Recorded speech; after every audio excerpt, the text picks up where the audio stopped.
바울을 재판하고 있는 이 총독 벨릭스는 공정한 판결을 1도 기대할 수 없는 그런 악당이라고 지난주에 말씀을 드렸습니다.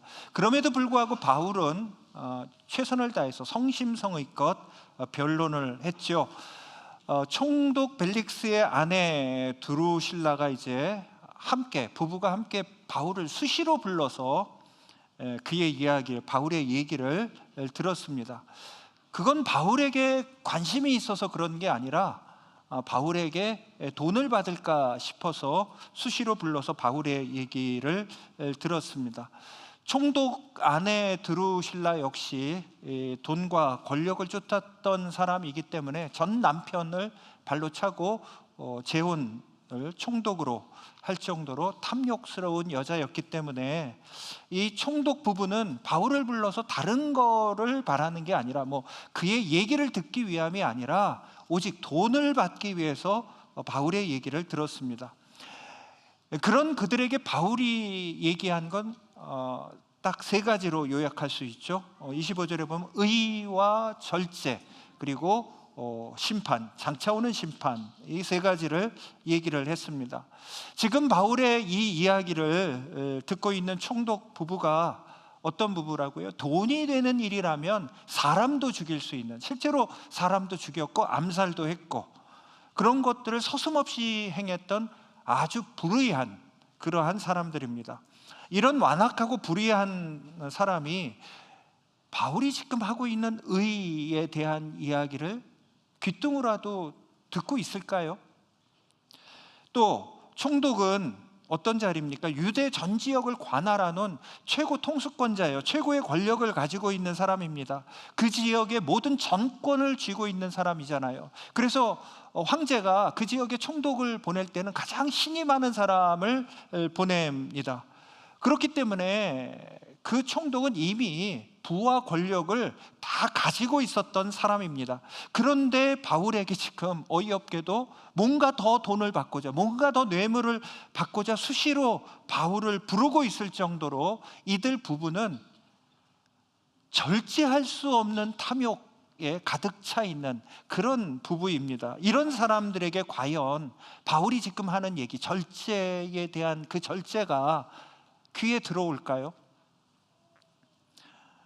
그런데 놀랍게 이 총독 부부가 바울의 얘기를 듣고 두려워했다, 그렇게 기록되어 있죠. 25절에 보면 벨릭스가 두려워하여, 이게 사실 말이 되는 소리가 아니잖아요. 여러분 생각을 해보십시오. 우리 주변에도 내가 웬만큼 아는 사람한테 그렇게 살면 안 됩니다, 의롭게 살아야 됩니다, 착하게 살아야 됩니다, 절제하면서 살아야지, 어떻게 그렇게 막 쓰고 삽니까, 좀 절제하세요, 이런 말을 하면 그 사람이 아유, 그런 얘기해 주셔서 고맙습니다, 내가 회개해야 되겠는데요, 앞으로 잘 열심히 의롭게 살도록 하겠습니다, 이렇게 반응하는 사람을 제 주변에 본 적이 없어요.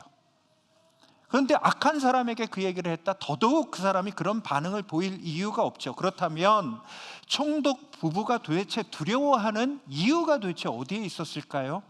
오직 한 가지밖에 없죠. 바울이 말한 3가지 중에 마지막 3번째, 장차 오는 심판 이야기 때문에 그가 두려워하는 마음을 아주 잠깐 두려운 마음을 가졌던 것 뿐입니다. 그렇잖아요. 우리도 암만 내 말이, 내 주장이 올바르다 그래도 누군가가 너무 세게 말하고 심판까지 얘기하고 재판받을 거야 얘기하면 양심이 움직여서 아주 잠깐 두려워하잖아요. 지금 총독 부부의 두려움은 딱 그 정도였어요. 야, 이렇게 살다가는 정말 내가 큰일 나겠구나, 내가 지금이라도 마음 고쳐 먹어야 되겠구나, 이런 두려움이 아니고요, 그저 아주 잠깐 두려운 마음이 스쳐 지나갔을 뿐입니다. 그래서 그가 그렇게 말을 하잖아요. 자, 보십시오. 25절 마지막에 벨릭스가 두려워하여, 자, 그 다음에 하는 말이 지금은 가라, 뭐예요? 나중에 다시 보자, 그 얘기를 하잖아요.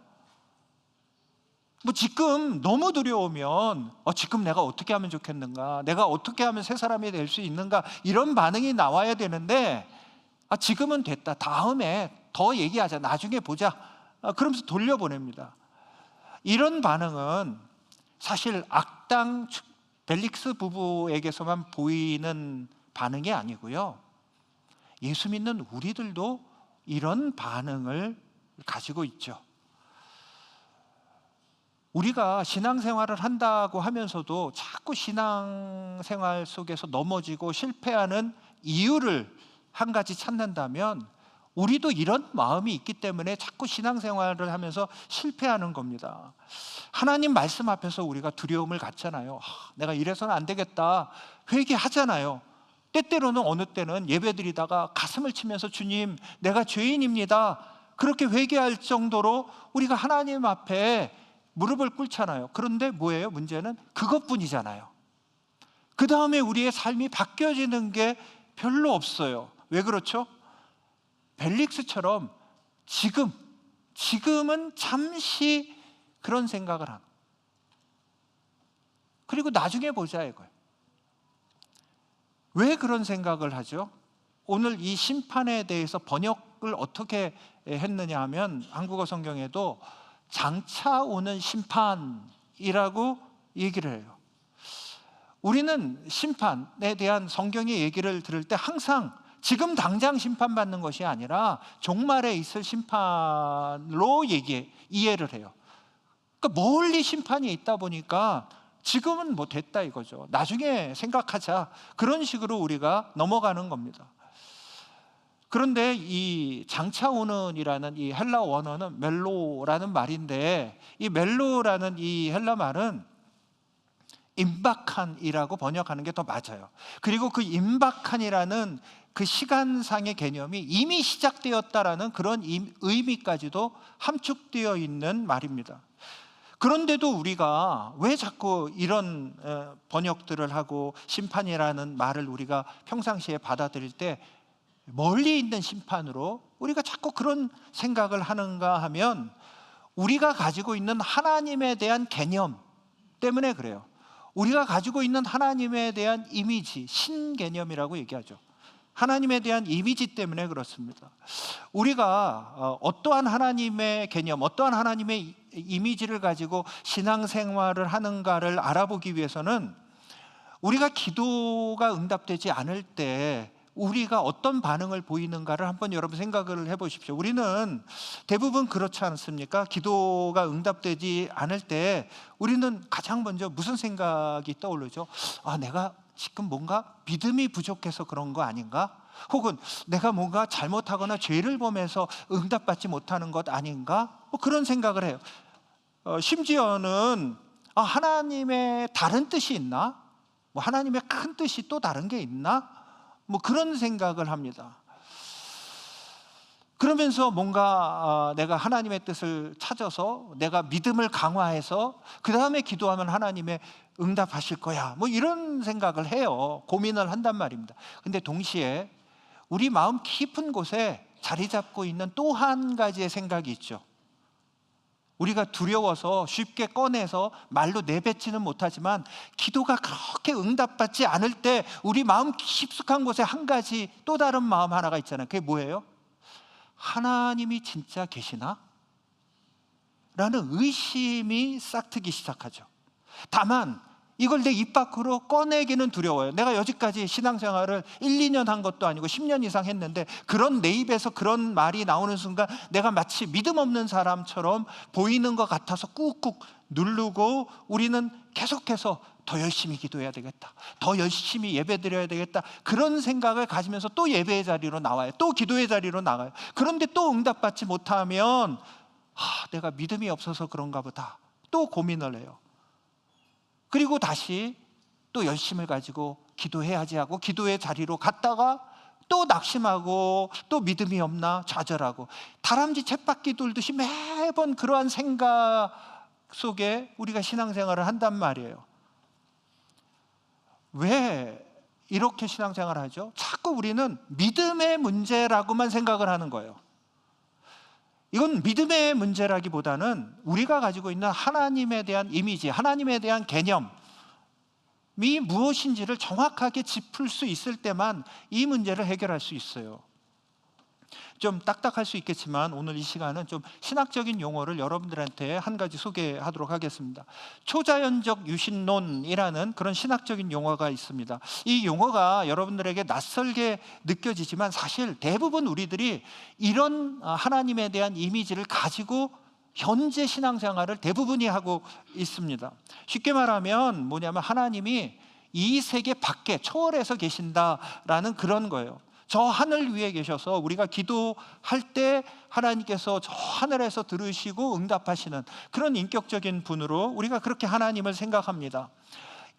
그러니까 이 세상, 창조 세계, 이 우주를 한번 그림으로 그린다면 하나의 원으로 이렇게 검은색 원으로 여러분 생각을 해보십시오. 그럼 하나님은 이 원 밖에 빨간색 원으로 바깥에 계시는 그런 초월적인 분이라고 우리는 그렇게 생각을 합니다. 그래서 필요할 때 우리가 기도하면 원 안으로 하나님께서 손을 내어 뻗어서 우리를 도와주시죠. 그래서 기적을 행하시기도 하고 역사에 개입하시기도 하고 그렇게 일을 이루으세요. 그리고 난 다음에 일이 다 마치면 다시 원 밖에서 우리를 내려다 보십니다. 그리고 우리가 무슨 기도를 하는가 이렇게 주의 있게 보시는. 그래서 우리가 기도 응답을 안 받으면, 못 받으면 뭔가 기도가 잘못됐나? 하나님의 뜻이 아닌가? 뭐 이런 식으로 자꾸 생각을 하는 거죠. 그러니까 이 그림, 이 개념이 우리에게 낯설지 않아요. 사실 우리 대부분이 가지고 있는 하나님에 대한 개념이 이래요. 이미지가 이래요.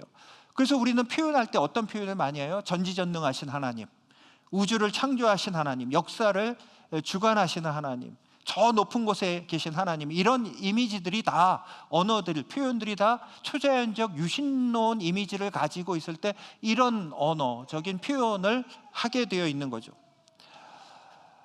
자, 이 개념이 잘못된 개념은 아니에요. 잘못된 이미지는 아니에요. 그러나 이것이 유일한 하나님의 개념은 또 아니에요. 우리가 이렇게만 하나님에 대한 개념을 가지고 있으면 아까 얘기했던 것처럼 신앙생활 하면서도 자꾸 의심이 생기고 문제를 해결하지 못하고 전전긍긍해 하는 겁니다. 자, 어떤 문제들이 생기는가 하면 생각해 보십시오. 하나님이 이 세계 밖에 계신다고 친다면 우리의 기도는 어떤 기도예요? 저 멀리 계신 분에게 내 신호를 보내는 거죠. 신호를 자꾸 보내는 거죠. 그래서 저쪽에서 그분이 신호를 받아서 이쪽으로 개입해 들어오시는, 그렇게 개입해 주시기를 우리가 소망하고 그렇게 기도를 하잖아요. 그러면 기도 응답이 없을 때 무슨 생각이 들어요?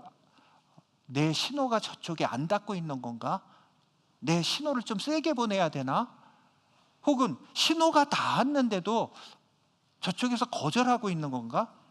아직 때가 아닌 건가? 뭐 알 수가 없는 거예요. 기도를 해도 알 수가 없는 거예요. 그리고 하나님이 왜 이번에는 개입하지 않으셨을까?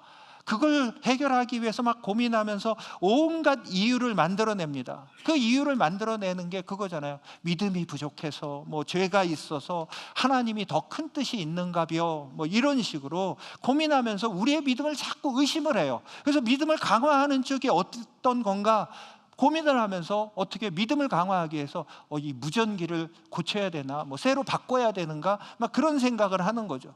무슨 얘기인가 하면 이 평범한 기도가 안 되면 뭐 새벽 기도를 나가야 되나, 뭐 금식 기도를 가야 되나, 그게 다 안 되면 아예 기도 자체를 고쳐가지고 저 산상기도 산 위에 올라가서 기도해야 되는가, 자꾸 그렇게만 생각을 하는 거예요.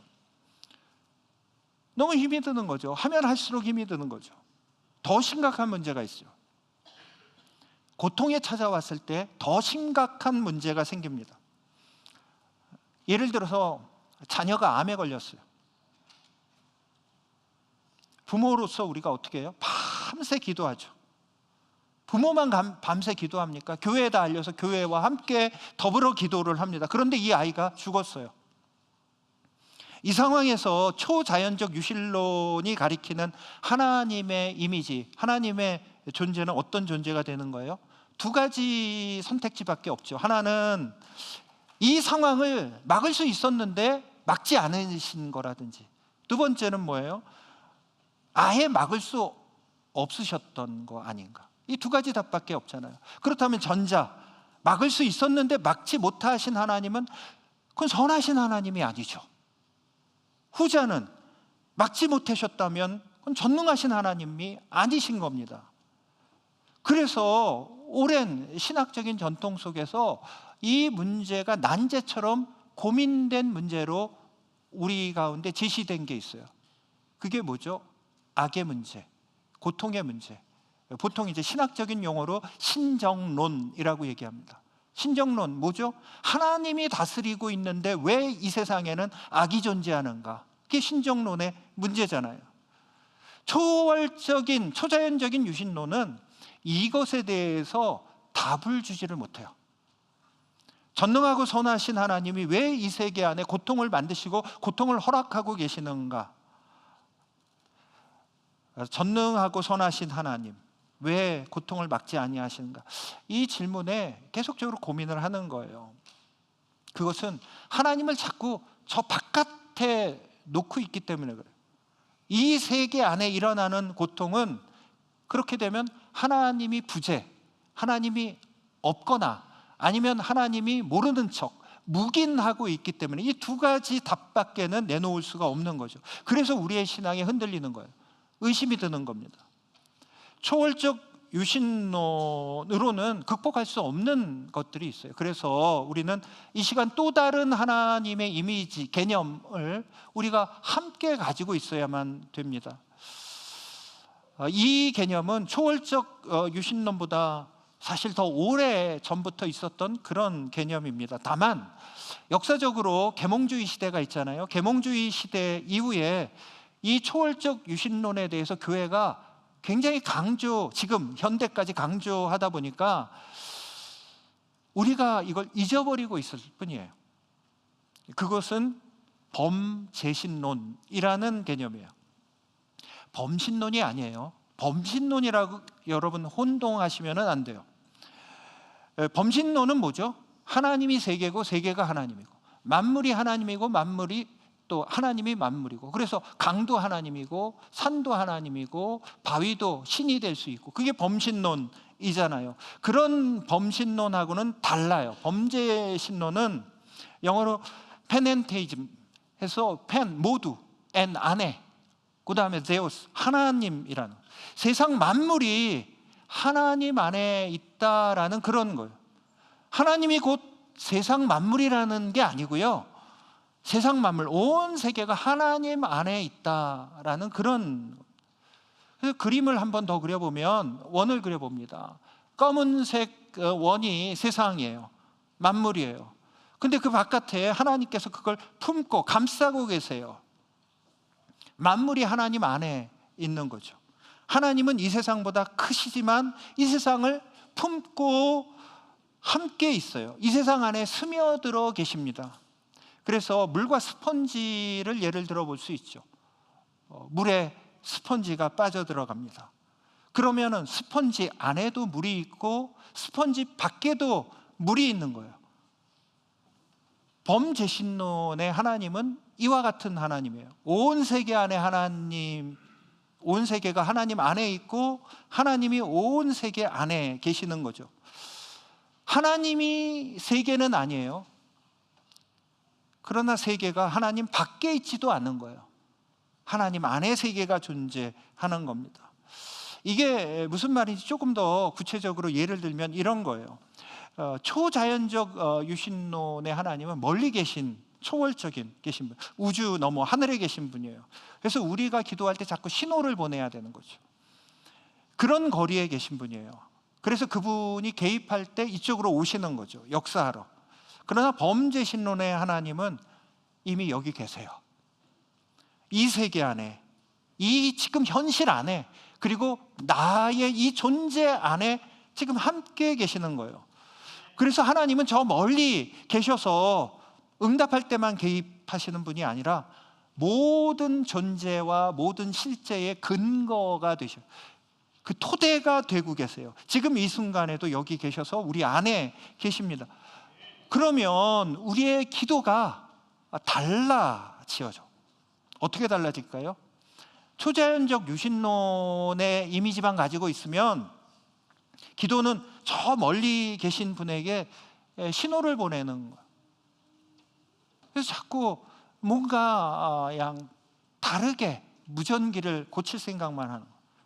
그런데 범제신론의 기도는 이미 하나님이 여기 계신 분이기 때문에 내 의식, 내 마음을 그분을 향해 열기만 하면 돼요. 하나님과의 거리를 좁히는 것이 기도가 아니라 이미 나와 함께 계신 하나님을 내가 알아가고 느끼고 경험하는 것이 기도예요. 뿐만 아니라 그렇게 되면 고통의 문제도 달라져요. 하나님이 이 세계 바깥에 계신다면 고통은 하나님의 부재, 안 계시는 거나 혹은 하나님이 고통을 묵인하고 계신다는 것 이외에 다른 답을 찾을 수가 없어요. 그런데 하나님이 이 세계 안에 스며들어 계신다면 하나님은 고통받는 우리와 지금 함께 계시는 거예요. 세상 끝날까지 어느 순간인가 함께 계시는 그 하나님을 느끼면서 우리는 그 안에서 위로와 새로운 힘을 얻으며 이 땅을 살아가는 것입니다. 이런 개념이 낯설게 느껴진다면 사실 낯설 수 있죠. 낯서는 것이 당연하죠. 왜냐하면 우리 대부분은 초자연적 유신론의 언어와 그런 표현으로 자꾸 신앙생활을 해왔기 때문에 그래요. 하나님이 높은 곳에 계시고 우리는 이곳 낮은 곳에 있어서 낮은 곳에서 자꾸 기도하면 우리가 믿음을 강화하고 기도하면 하나님이 우리 가운데로 오시는 것, 개입하시는 것으로 자꾸 표현을 하는 거예요. 그래서 이 범제신론 같은 이런 하나님의 이미지 개념을 듣다 보면은 이게 맞나? 라는 의심이 들어요. 유해이지 아니야? 이단 아니야?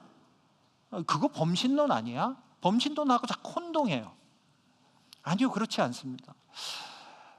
범제신론은요, 우리 기독교 역사에서 굉장히 오랫동안 깊이 있게 넓게 영향을 끼쳤던 그런 개념 중에 하나예요. 실제로 우리가 사도 바울에 대해서 쫓고 있잖아요. 그래서 사도 바울이 사도행전 17장에서 아테네 사람에게 설교하잖아요. 그때 그가 이렇게 설교를 하잖아요.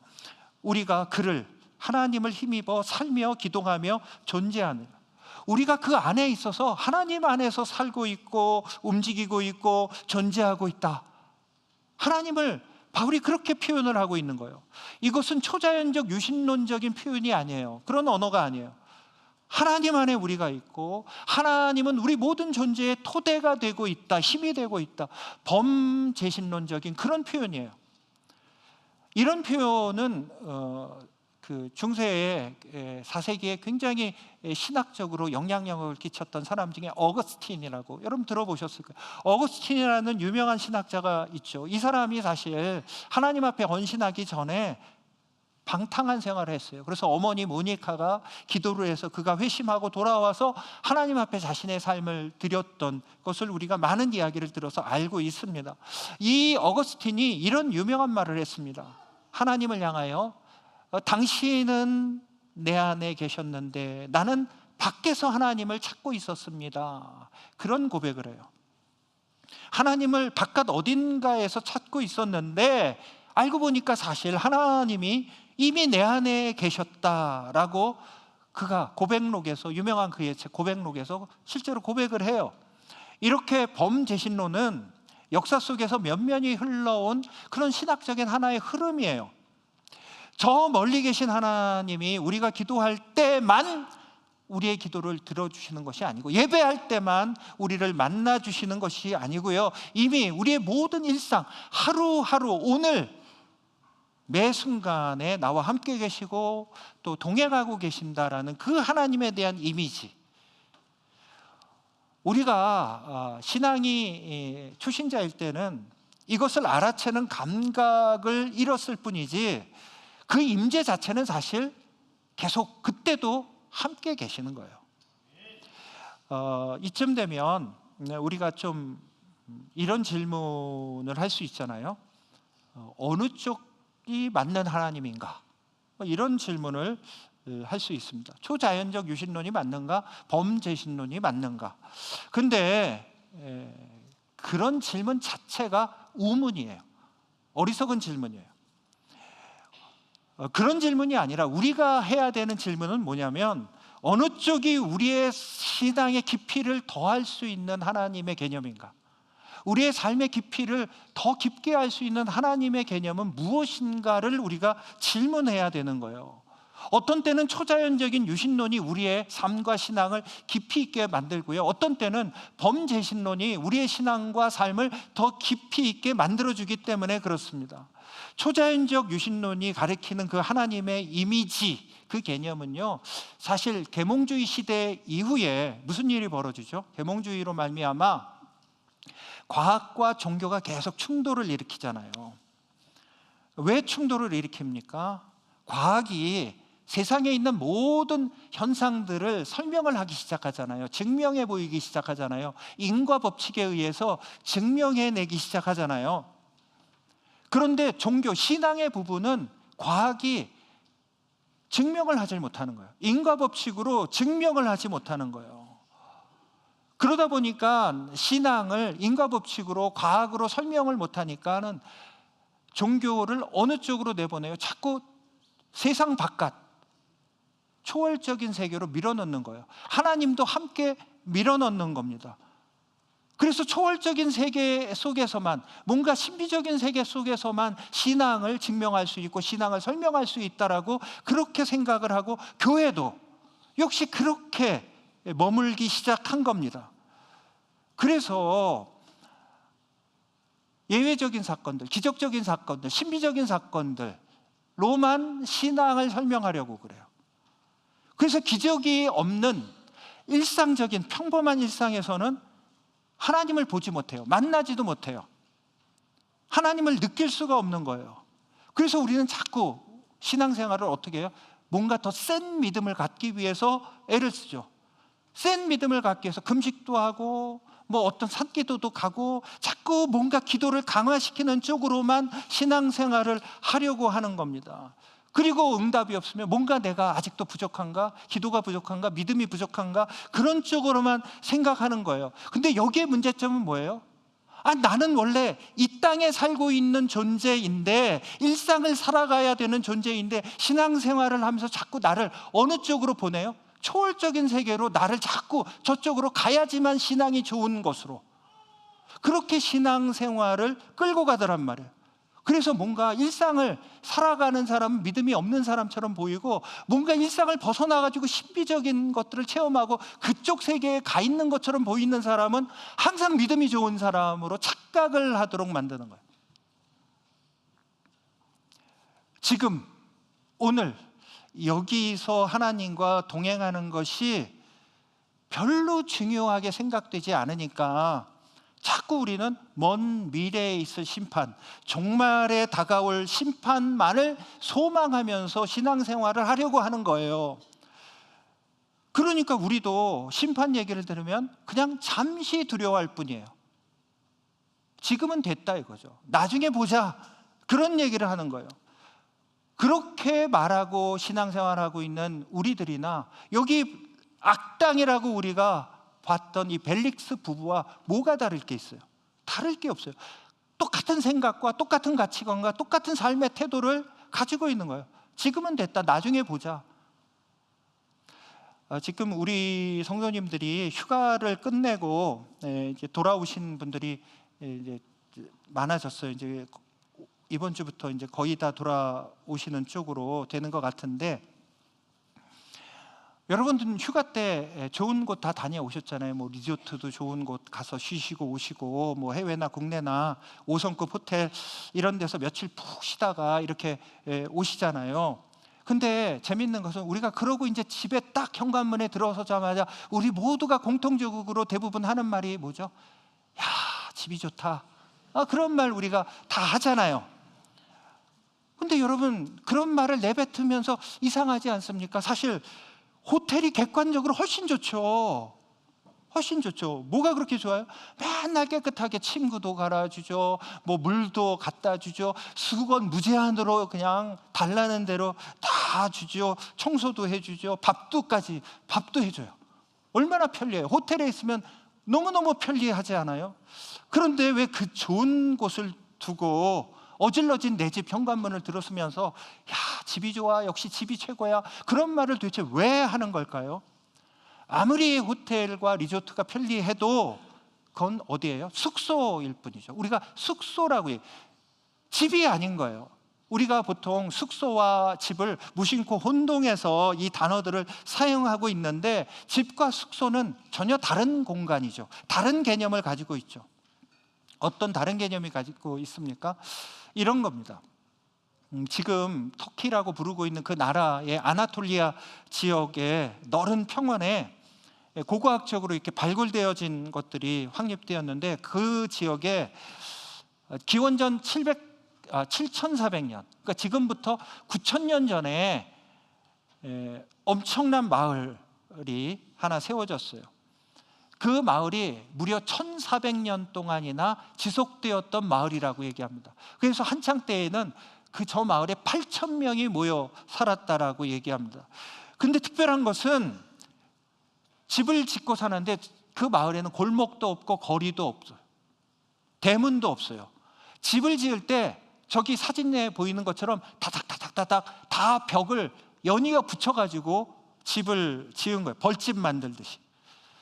그럼 사람들은 길도 없고 골목도 없는데 어디로 다녔을까요? 보시는 바처럼 지붕을 통해서 다른 집, 이웃집으로 건너갔던 거예요. 손님들은 어디로 갑니까? 지붕을 통해서 지붕에 뚫린 문을 통하여 사다리를 타고 내려 그 집 안으로 들어갔던 겁니다. 진짜 이상한 거는 따로 있어요. 저 집에 있는 사람들은 가족이 그 안에서 죽잖아요. 그럼 보통 가족이 죽으면 마을 바깥에 매장을 하지 않습니까? 그런데 이 사람들은 집 안에 묻어뒀어요. 매장을 했습니다. 그것도 아무데나 매장한 것이 아니라 낮에 앉아서 가장 많이 일을 하는 곳, 또 밤에 잠을 자던 그 집에서 가장 중심이 되는 그런 평상 아래에 매장을 한 거예요. 부모님이 돌아가시면 잠자리, 자기가 자고 있는 그 잠자리 밑에다가 파서 모시고 다시 흙을 덮고 그 위에서 온 가족이 같이 잠을 자는 거죠. 오늘 우리 기준으로 보면 정말 소름 끼치는 일입니다. 그런데 그들은 그렇게 했어요. 왜 그렇게 했는가 하면 그 부모님과 함께 한다라는 기억 때문에 그래요. 그런 마음 때문에 그래요. 조상이, 부모님이 지금 바닥 아래 계시니까 내가 마음이 평온한 거죠. 그 기억을 같이 가지고 있다는 것 자체가 행복한 삶을 살 수 있는 거죠. 그래서 그 집을 떠나질 않는 거예요. 이사하지 않는 거예요. 계속 그 집에, 한 집에 계속 사는 겁니다. 그럼 집이 낡아지면 어떻게 하는가? 고스란히 그대로 기둥과 벽을 헐고서 다시 다지고 그 위에다가 새로운 벽을 쌓고 기둥을 세우고 지붕을 덮고 새로운 집을 그 자리에다 세우는 거예요. 그러다 보니까 계속해서 그 터 위에 부수고 또 짓고 부수고 또 짓고 부수고 또 짓고, 그게 고고학적으로 발견된 거예요. 1,400년 동안 부수고 짓고 부수고 짓고 한 곳에서 계속 그렇게 살아온 겁니다. 그러니까 발굴하다 보니까 무려 많게는 18개 층이 형성되어 있는 그러한 고고학적인 증거가 발견된 거죠. 그 층이 다 똑같지는 않다고요. 어느 집은 좀 그 층이 얇은 곳도 있고, 어떤 거는 조금 전에 얘기한 것처럼 18층까지 되는 깊이 있게 층이 형성되어져 있는 곳도 있습니다. 모든 집이 다 똑같지 않아요. 어떤 곳에는 더 많은 유골들이 나오고 더 많은 그림과 상징들이 새겨져 있었습니다. 모양은 다 달라요. 왜 그렇죠? 부모님과의 기억을 붙잡고 있는 거예요. 기억을 새겨 넣는 거죠. 집의 가치를 넓은 평수, 크기, 그것으로 집의 가치를 매긴 것이 아니라 그들은 얼마나 많은 기억을 남겼는가로 집의 가치를 매기고 있었던 거죠. 집은 그래서 기억을 쌓을 수 있는 공간이 집이죠. 숙소는 기억을 지우는 공간이 숙소예요. 기억이 지워지는, 흔적이 지워지는 공간이죠. 그래서 호텔이 아무리 좋아도 그것이 숙소인 이유는 뭐예요? 내가 호텔을 떠나는 순간 내 흔적이 사라져요. 내 흔적을 지우려고 바빠요. 친구도 다 갈아버리고 물컵도 다 닦아버리고 다음 손님을 위해서 내가 남겨놓을 흔적은 아무것도 없는 거예요. 그게 숙소예요. 그러다 보니까 내 이름이, 내 흔적이 지워지고 내 평판이 지워지는 그곳에서는 사람들이 평소와는 다른 행동을 해요. 로마 시대 때부터 최초의 여인숙이 만들어졌다고 해요. 왜 그런가 하면 로마가 길을 뚫었다고 하잖아요. 그러니까 길을 뚫었으니까 그 길 노상에 숙소를 세운 거예요. 그때부터 이제 여인숙이 만들어진 건데, 이 여인숙에 대해서 로마의 그 유명한 시인인 호라티우스라는 사람이 이 여인숙을 이런 식으로 표현을 합니다. 여인숙은 도둑놈 소굴이다, 이렇게 표현을 합니다. 실제로 그 폼페이우스 화산재에 덮인 것들 걷어내고 그 벽화를 보면은 여인숙의 벽화를 그렸던 것은 전부 다 서로를 향하여 손가락질하고 멱살을 붙잡고 싸우는 그런 곳으로 여인숙을 묘사해 놓고 있어요. 집이 아닌 곳에서 대부분의 사람들은 아무래도 고삐 풀린 망아지처럼 그렇게 생활을 하게 되어 있습니다. 왜 그렇죠? 내 흔적이 지워지는 곳이니까 내가 무슨 일을 해도 쉽게 지워져요. 그래서 우리가 쉽게 행동을 해요. 물론 우리는 잘 알고 있어요. 여행지에서 사람들이 평소에 안 하던 행동들을 하잖아요. 평상시에는 안 하던 늦게 잠도 자고 안 먹던 것도 먹어보고 평소보다는 굉장히 대담한 행동들을 우리가 휴가 가서는 합니다. 왜 그래요? 숙소는 잠시 머무는 공간이니까는 내가 그렇게 대담한 행동들을 해요. 그것이 우리에게 해방감을 줘요. 그게 휴가라는 시간의 선물이죠. 그런데 만약에 돌아갈 집이 없이 그런 식으로만 생활을 한다, 그럼 결코 바람직한 생활은 아니죠. 행복한 인생이 되지는 못할 겁니다. 일상이라는 것은 내가 성숙해지고 내가 성장하고 그러한 것들이 쌓여지는 거예요. 이런 일상이 없으면 내가 방종하게 되고 퇴폐적인 그런 인생을 살 수밖에 없는 겁니다. 일상이라는 건 그런 거예요. 그래서 우리는 기억을 쌓아가는 겁니다. 나를 성장시키고 성숙시키는 것들이 거기서 이루어지는 거예요. 휴가는 그런 일상이 있을 때에만 유효한 것이지 모든 날이 휴가일 수는 없는 겁니다. 모든 날이 기적이다, 행복하지 않아요. 똑같은 이유로 일상 속에 하나님에 대한 인식, 일상 속에서 하나님을 경험하는 것이 정말 신앙생활에서는 중요한 거예요. 그러니까 우리가 하나님에 대한 이미지, 하나님의 개념을 가질 때 그 신앙의 출발점이 어디에 있어야 되냐면 하나님이 지금 나와 함께 계시다라는 이 믿음, 이 자각에서부터 신앙이 출발될 때 우리의 신앙은 풍성해지고요, 행복한 신앙생활을 할 수가 있는 겁니다. 여러분, 마지막으로 제가 한 가지 질문을 하고 설교를 마치도록 하겠습니다.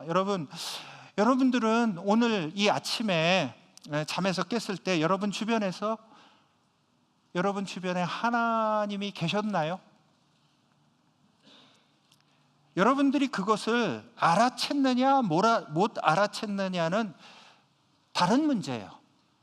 그것 때문에 크게 염려할 필요는 없습니다. 중요한 거는 뭐냐 하면 하나님은 여러분들이 부를 때만 오시는 분이 아니고요, 여러분들이 잠에서 깼을 때 그 자리에 함께 계시는 분이다라는 이 사실을 고백하고 믿는 것, 그게 중요해요.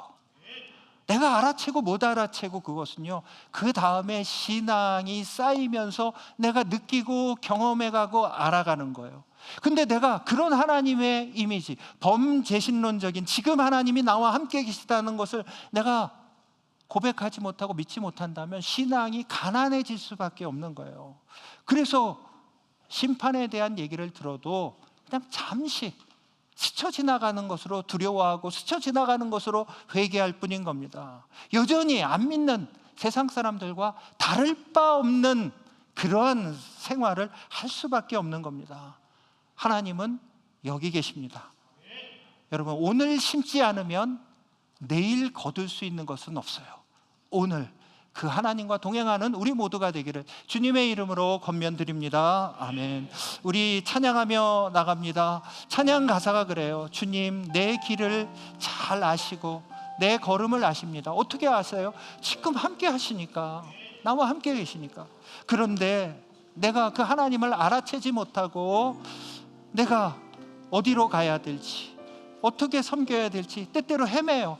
그 헤맬 때도 하나님은 여전히 함께 계셔서 이 가사가 그래요. 길을 열어주신다고요. 내 길을 알고 계신다고요.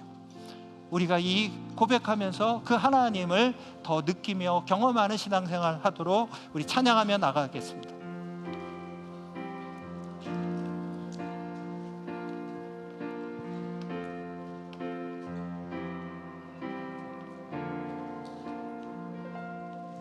주님, 내 길을 잘 아시고 내 걸음 아시네. 어둠에서 빛을 내시는 그분을 믿네. 무엇으로 주를 섬길지, 어디로 가야 할지, 헤매이는 나를 아시고 길을 여시네. 주님, 내 길을 잘 아시고 내 걸음 아시네. 어둠에서 빛을 내시는 그분을 믿네. 무엇으로 주를 섬길지, 어디로 가야 할지, 헤매이는 나를 아시고 길을 여시네.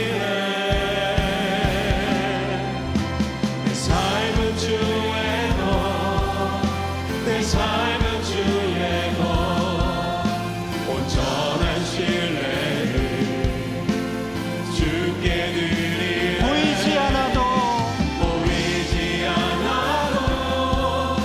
믿음으로 얻네. 주 영광 바라보며 주만 따르네. 내 삶은 주의 것, 내 삶은 주의 것, 온전한 신뢰를 주께 드리네. 보이지 않아도 믿음으로 걷네. 주 영광 바라보며 주만 따르네. 내 삶은 주의 것, 내 삶은 주의 것, 내 삶은 주의 것, 온전한 신뢰를 주께 드리네. 보이지 않아도 믿음으로 얻네. 주 영광 바라보며 주만 따르네. 좁은 길을 따르라 승리의 주, 영원한 생명 되시네. 고난 중에 순종을 배워가며 너의 모든 삶 맡겨드리라. 우리 다 같이 일어나서 고백합니다. 좁은 길을 따르라 승리의 주, 영원한 생명 되시네. 고난 중에 순종을 배워가며 너의 모든 삶 맡겨드리라.